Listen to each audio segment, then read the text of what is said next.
What's going on, motorsports fans? This is Jared here with the Bearded Garagistas. Always with me is my brother Brett. How you doing? And today we're going to talk about Scott Dixon, the young guns of INDYCAR, the Harvest GP, and other INDYCAR news coming up right after this. King Buddha CBD, high performance hemp, providing high quality THC-free products. Find more information at kingbuddhacbd.com. The International Roll Racing Association. The International Roll Racing Association, IRRA, is the first ever sanctioning body for the sport of roll racing.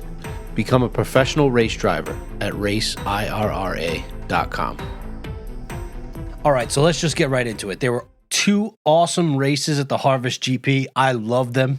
I thought both of them were awesome, and they were both good for two different reasons. Very different reasons. Very different reasons. The first one was great because, man, those young guns, baby. And there were just overtakes left and right. Oh, my goodness. The battle between, like, VK takes pole, okay? He's a rookie. So VK takes pole, which was awesome to get. And then he was battling Colton Herta for the first pretty much entire lap. Downside is he used most of his push to pass. And yeah, both of them were so liberal on that. I feel like when VK, as he gets older, he'll get better and he'll know, you know what, let me not push as much now. Both of them will.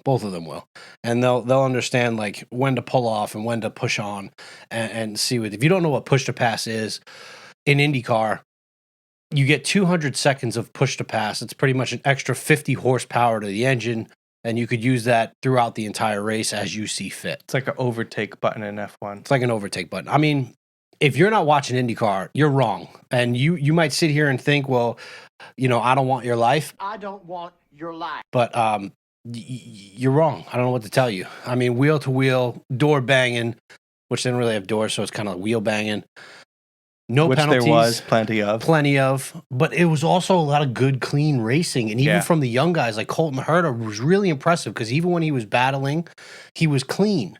And some of them aren't, you know, some of the only one that's like, I'm not saying that it was penalty worthy, but Ferrucci, man. He always seems to be in that shit. He always seems to be the one that's either spinning someone or getting spun. I mean, like I said, I'm not saying it's penalty worthy or racing incidents by IndyCar standards. By F1, oh my goodness, that man would be at a race ban by now. That's probably why he didn't make it in Europe. There you go. So we'll start with VK. VK did a great pole lap.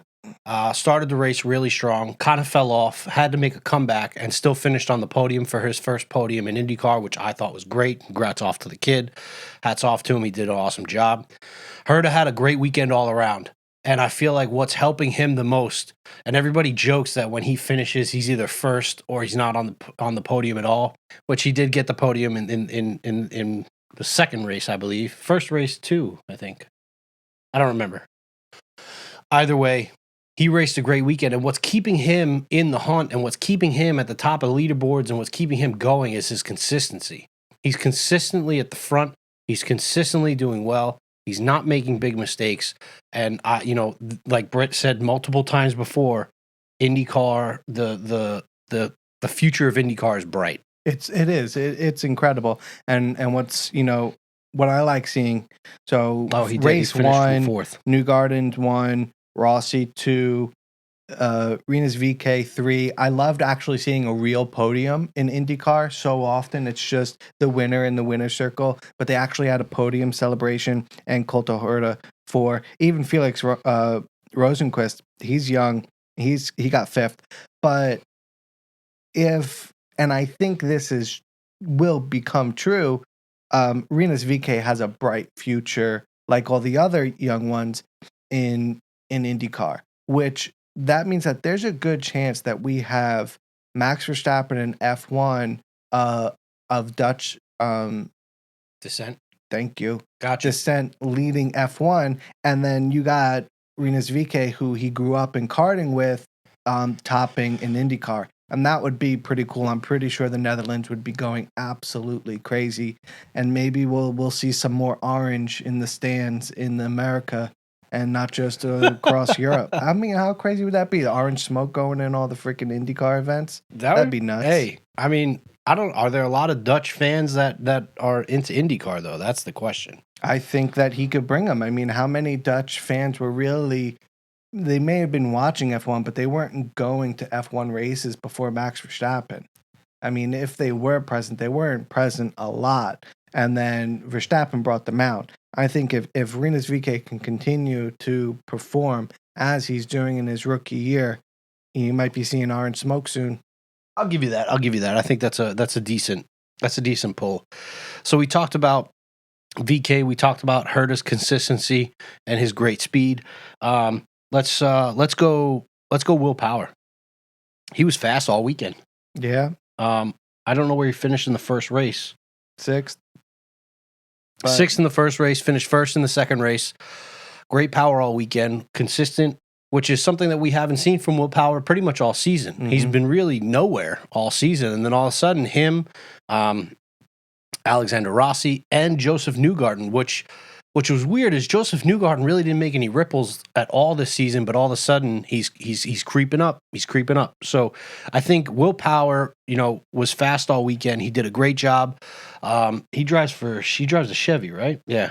Great job for Chevy. They're making their comeback. They're beating Honda down right now. What's crazy is, like, if you look at it in the polls that have been this year, Newgarden has 3, Will Power has 4, and then almost everybody else, all the Hondas are 1. Marco Andretti, Colton Herta, it's I don't know what it is. One, it's Penske, right? And then that makes me just sit there and go, where's Simon Pagenaud, right? Why isn't Simon Pagenaud, able to be up there with his teammates? He hasn't been anywhere. Right. And what does Penske do about that? But, at the start of the year, it was Honda. That Honda power was crazy. If you look at the standings, and not championship, but manufacturer standings, it's closer than I ever thought. I thought Honda had it wrapped up, but Honda's sitting at 7 wins, 1,057 points, and you got Chevy with 6 wins, 1,003 points. Honda only has 3 poles, and Chevy has 10. That's interesting. Right? Because if you look at the ovals, the Hondas have more horsepower. And I don't know. I know that at least one of those 3 Honda poles was at Indy 500. Do they make changes? If the other 2 are. Do they make changes during the season to the engines? Are they like allowed upgrades? Not like F1. I think I'm not even sure if they do any. I'd have to look into that. I've actually been thinking about it, and this came up, and why I was thinking about it was, why did Honda decide to stay and extend an INDYCAR and yet pull out as a manufacturer in F1? Well, you just gonna throw that bomb in there and not give it any preface. Well, I mean, if you haven't heard, Honda decides that at the end of 2021, when their contract with Red Bull and AlphaTauri is up, that they're going to be pulling out of F1, citing that it doesn't go towards their goal of being carbon neutral by like 2030. 2050? 2050 is what I heard. So, whatever that is, I think that it's a lot of money to develop that hybrid engine. Here's the thing, though. Honda got out of F1, which already has a hybrid V6 engine, all right? Right. They bailed because it wasn't part of their ultimate goal to go carbon neutral. However, they're already in a hybrid engine. And in INDYCAR, they have a hybrid engine. No, not yet. So that's the thing. They're going to a hybrid engine. They're going to a hybrid engine in 2023. But Chevy and Honda both agreed to a long-term deal to supply engines. They're a 2.4-liter turbo, and they're pushing 900 horsepower. So they're not hybrid yet, but they will go hybrid. In 2023. So explain to me why they chose the company or the racing series. Excuse me why. Explain to me why. Oh, my goodness. I don't know what's going on right now. Explain to me why they chose the racing series that's not yet hybrid over the one that's already hybrid, and which seems, we all know that F1's going to seemingly try to make changes to try to get more carbon neutral because that's just the way the world is going. But I don't know. There's got to be something going on behind the scenes that nobody knows. There's people that are thinking that Honda's going to try and get into Formula E, which announced recently that they are already carbon neutral. But if you're looking for carbon neutrality, you got F1, which they have to spend millions and millions of dollars to improve this engine throughout each season. They have to schlep a team around the world, whereas Penske has already said, hey, we have interest from different countries and racetracks in different countries that want to host IndyCar, but we're staying in America right now. So logistically speaking, and the impact of these Freightliners and all these planes going around the world, right? That goes into the carbon neutrality as well. Martin Brundle recently said that he doesn't think, right, because Red Bull now needs to find an engine provider unless they're going back to Renault. But Martin Brundle said there's no way, in his opinion, that a manufacturer is going to come into F1, especially at this stage, when the engine regs are going to be changing in 2026 for hybrid. So how do you get, we're on a tangent right now, but I have a theory on this, but how do you get F1 to, like, what do you do with those engine regs in 2026 to get manufacturers back? I don't know. There's going to be a lot of changes that has to happen in F1, and I think it all starts with the aero package in the car and the 2022 regs. I think it starts there. I think once you get the 2022 regs going and you start to understand that what those changes, how they're going to affect the sport, I think then you can go ahead and, because I know in the middle of the next decade, Formula One has an engine change. Right. Around 2025. So what I think they're gonna do is they're gonna see how much impact it makes with the new aero package in 2022. I think they might have to push back the new engines from 25 to 2026, and I think they'll go ahead and they'll use those 3 years in between, 4 years in between to really judge what needs to be changed in the engine. I think it is 26, but what I think they're going to use that time for is looking at Le Mans and that hydrogen engine. That's a possibility. That might be how they get manufacturers into F1. They can't go electric because people will freak about the sound, and Formula E's already got it, and it's a FIA sport. Well, you're saying Honda wants to go to Formula E. How's Honda? How many cars? How many cars are you going to put in a Formula E race? There's going to be 50,000 cars. It's going to be like the old F1 where like only a certain amount of teams qualified and the rest of them had to go home. But who knows? If F1 decides to go hydrogen engine, Honda might come back. Toyota might come back. Let's veer back to IndyCar. All right. You're taking us down a road. Felt like I was on the back of the bus waiting for you to stop. Whatever. It was a good road. I hope you enjoyed the journey. So, Pato O'Ward. He was kept out of the first race for medical reasons. Pretty much what happened was they're saying that because of the wrecks that he had endured earlier, the race before was a pretty rough wreck, and 2 races before that he also had a rough one, that he was unable to keep his balance. He actually was shaky, and I guess some type of concussion almost, I guess, but they didn't really say. They just said medical reasons. And then they were talking about it on that he was shaky. And he was kept out of his the first race. Is that Award or Askew? I think Askew was out and Helio Castroneves came in. Yeah, I'm sorry. Spot. That was Askew. I'm sorry. I stand corrected. I was wrong. You're right. It's okay. That hurts. It happened. Oh, why? Oh, my goodness. What a dick. Yeah, so Askew sat out, and had his seat taken. Award wasn't bad. Award is up there. I think he's battling for Rookie of the Year. Right, because he's a rookie. I think the other one on that list is who? Rinus VeeKay. It's got to be. Rinus VeeKay's up there. That's probably it, because Colton Hurd is in his second year, and he's been fabulous. But yeah, so Award has been doing really well. The rookie standings right now are Rinus VeeKay's in first, Alex Palau in second. Oliver Askew took a big hit. He probably would be up there third. Award on there. So Award was only a rookie at the Indy 500 because he didn't qualify last year for the Indy 500. Oh. Otherwise, he was not a rookie. So I would say that's why Fernando Alonso's on here as a rookie too. Alex Palou has been pretty good too, but I think Rinus VeeKay's got this thing wrapped up. And Oliver Askew might have been in that competition a little bit more if he didn't miss these 2 races over the weekend. But yeah, I think Rinus VeeKay's got it. Yeah. So and well deserved too. Again, I just have that Herta and Daly. They were really close. The close battles were really good. Anytime they came wheel to wheel, they were racing hard, but they raced with respect.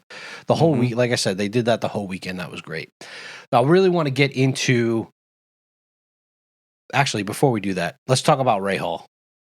Can we talk about Ray Hall? Sure. I feel like this guy gets no TV time. He gets no talking about on there, but he's consistently in the top 10, most of the time in the top 5. Yep. In a small team. The guy is fast. He literally spun it around over the weekend and still finished, I think, in the top 7.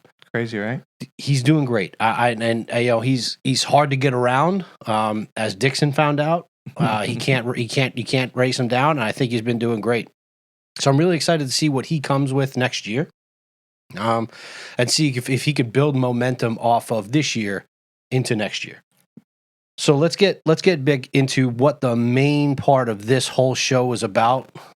Scott Dixon, Josef Newgarden, and going into October 25th at St. Petersburg, Florida, and they're going for the championship. Now, I presented a question earlier, about 3 episodes ago now, and I asked, do you think that Dixon can hold on? Because I was really worried, and I still am very worried. Now, I didn't make a thought. I didn't say, yes, Dixon's going to hold on, Dixon isn't going to hold on.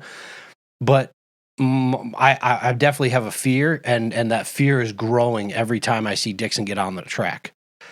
A part of me thinks that yes, he's still fighting, but he's being very careful because he doesn't want to get taken out of any races. So he's not racing to the extent that Scott Dixon can race at. I feel like he's like the New York Jets trying to cover a 3-point lead in the fourth quarter with 2 minutes to go against Tom Brady when he was on the Patriots, and they're playing cover 4, and they're just letting him pick apart under deep with the small wide receivers, and they're just marching down the field. That's how it feels. It really does. It feels like Scott Dixon is going to get caught. He was, before going into last weekend, I believe he had over an 80-point lead or 100. I think he had over an 80-point lead. Josef Newgarden has been driving possessed recently. He gets a first place finish in the first race, chop that lead down, and then he does fantastic in the second race. And Scott Dixon, yes, he had a hole in his floor, but he was nowhere. No, he wasn't. Even with the hole in his floor, he was nowhere. What are you looking for? Where's my results? I don't know. Let's just say that app sucks. Scott Dixon was like, what, 9th? He couldn't wrap down Ray Hall, maybe 7th. So he was 8th. Ooh, man. But Newgarden was only 4th in the second race. So right, but you take that hole out of his floor, right? And he's past Ray Hall. He's past Harvey. Is he? Yeah. Is he? Yeah. I don't know. For sure.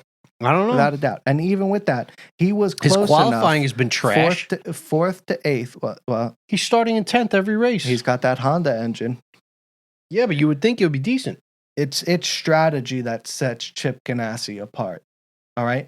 The only reason that Newgarden took this last weekend as big of a chunk out of Dixon's lead was that first race, all right? And he's got no defense there. I mean, Dixon was terrible. I mean, he was taken out, I think, at one point, but he was in the position where he could be taken out. And then the second race, he had the speed there and gets this massive hole in the side of his car.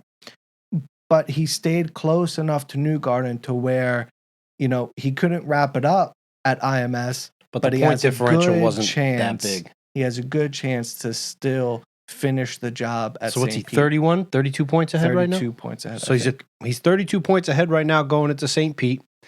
Newgarden, which is funny, Newgarden won the first race at the Harvest GP, and he hasn't won at Indianapolis ever at that track.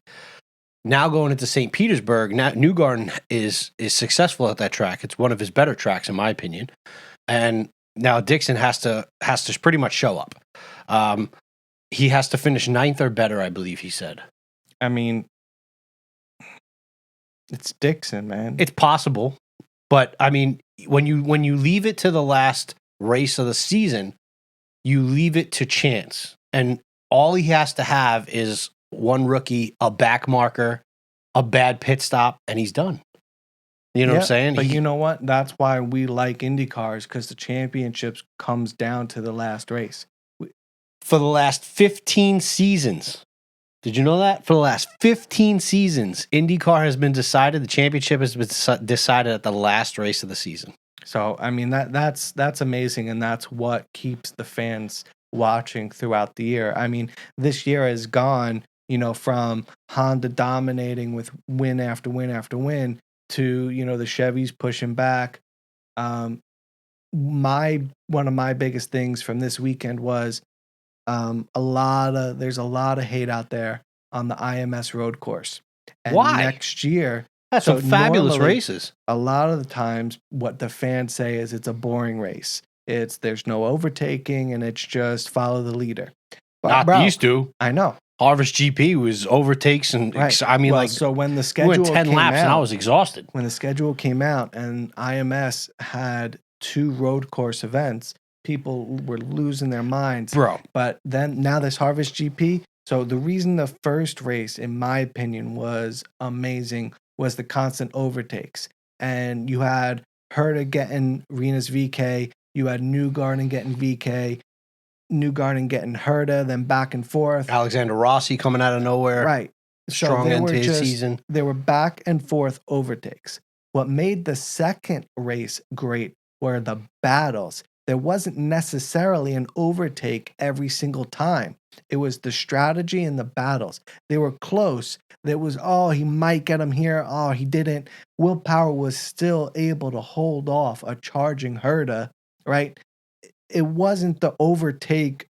It was a good battle. Craziness. It was a good battle at the end. Battles, and it was just, in my opinion, just as entertaining as race 1. Bro, you know what also they're doing, though? They came out with the 2021 schedule for IndyCar, and people are already bitching about it. And you know what I've realized from my weekend on Twitter? My weekend on Twitter showed me that if there's something to bitch, people will find it. Wow, this is news to you? Very rarely will they be like, you know what, that was awesome. The only time, we'll talk about it in the next episode, but if they can bitch and they will bitch. My only complaint about 2021 is Coda's not there. I think Coda is a great race. I think if they were stricter with the corners at Coda, I think if the gravel traps were tighter to the track, I think they would have went back to Coda. But I think what they're doing, instead of trying to play the don't go over the red and white lines, I believe what they're doing is they're like, just fuck it. We'll just skip that track. I am really excited about the Music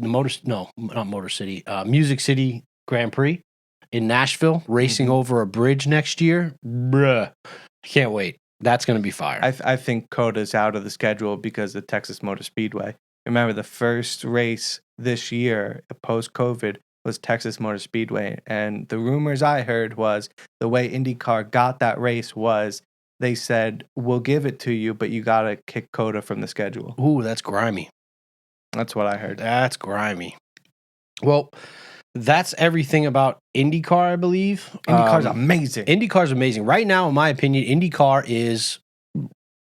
What is wrong with me? I don't know why. I don't know. I have indigestion, upset stomach. Diarrhea? I might need Pepto-Bismol. You can correct me if I'm wrong. Sponsor the show, Pepto.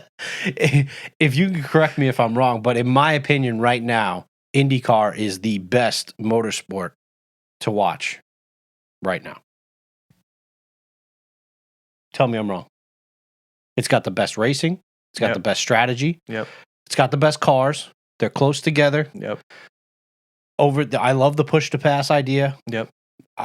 They don't have the certain path. DRS is only in one section of the track. Could you imagine if you gave Formula One cars push to pass? What's weird? The only thing that I don't like about IndyCar is the lack of attention. There's like no media coverage. There's nobody talking about it. There's like very few YouTube videos about it. But other than that, yeah, I agree with you. Pointing at ourselves. IndyCar is amazing. IndyCar is, definitely at least open wheel. It's definitely the best open wheel. I don't know. I loved it. Series out there. IndyCar is the shit. You need to start watching. Yeah. We really need to thank one of our viewers. Sometimes she sponsors the show as well. Nicole, thank you very much. The lights are working great. Thank you. And that's all I got for IndyCar. Is that all you had for IndyCar? Was there anything that you did forget? Brett always calls me like 2 hours after we do this show, and then he's like, yo, I forgot to talk about this. Now, my only other quick thought is, how long does Simon Pagenaud last on Team Penske? Not much longer. I think he's on the chopping block. I think Penske needs some young bloods in there. I mean, look. Oh, that is the other thing. Young bloods. See, there's always something. I knew it. Yeah. Andretti. Yo, I don't know why you've been picking on them all year. I'm not. I'm in love with them right now. This is Andretti right now. This is the team that should have showed up at race 1. right? Andretti is killing it right now. Well, Herta and Rossi killing it. All right, so it took them a little longer to get going than most. Yeah. You know what, though? You know what their problem is? Who's their top driver? They don't have one. Herta or Rossi? Right now? You still have to go. It's been Rossi. It's been Rossi, and you still have to go with the veteran. Man. Yes. Herta's fast. I think you're still with the veteran right now. Yes, Herta is fast. Herta, I think, is outscoring him. He's having a better season. But you can't just say that Alexander Rossi started the season poorly, and now he seems to be coming back. And you can't just be like, you know what, he had a bad, poor first start to the season. Because last season, he wasn't that bad. So I think, yes, Herta is definitely pushing him. But I also think that you need to wait a little while before you call Herta the clear number one in that team. It's close. I think it's still Alexander Rossi. He still has the experience. He's still going to have the ice when it comes to those big situations. You look at the beginning of race 1 when Herta and VK were going at it. They both used way too much push to pass. The experience there for Rossi would have been, I believe, Rossi would have let VK go a little bit, held the push to pass back, and caught him back on the back end of the track. I mean, that's the type of experience. You can't get caught up in those situations. I think, though, Herta has a greater chance of achieving more in IndyCar than Rossi will. Ooh, well, I think so. Yeah, maybe. Youngest winner in IndyCar history. I mean, you also when you start very young, you start out on a decent team, you got good equipment behind you, and then you're learning from somebody like Alexander Rossi who's on the same team. You could see the respect that's there, especially when Rossi and Herta came together and Rossi went around the outside. You could see that Herta gave him plenty of space. He gave him that respect. He understood where he was. He understood that, you know what, this is my teammate. Whether he saw him as a teammate or not, he had the respect to understand, we're both doing really well in this race. Mm-hmm. Even if he gets me at this turn, I might get him back on the next one. Let me relinquish this place so I can go ahead and continue the race and gain some points out of this. So that's the part of Herta that is definitely gaining that experience. But the other side of that is, in those heated situations, can he keep that cool, calm, collective nature? Keep in mind, though, Herta still isn't in the top team. He's still in the Andretti Steinbrenner. It's weird to think that an Andretti Steinbrenner team would not be a top team, but it's not. Well, you just going by the name? Yeah, I mean, how much money they got rolling around in those two families? I mean, they could bankroll the United States government. That's what I got, man. IndyCar, top notch. All right, so thank you for joining us during this episode. We're trying to keep these quick hitters. Subscribe, beardedgaragistas.com. We will see you guys soon. Peace.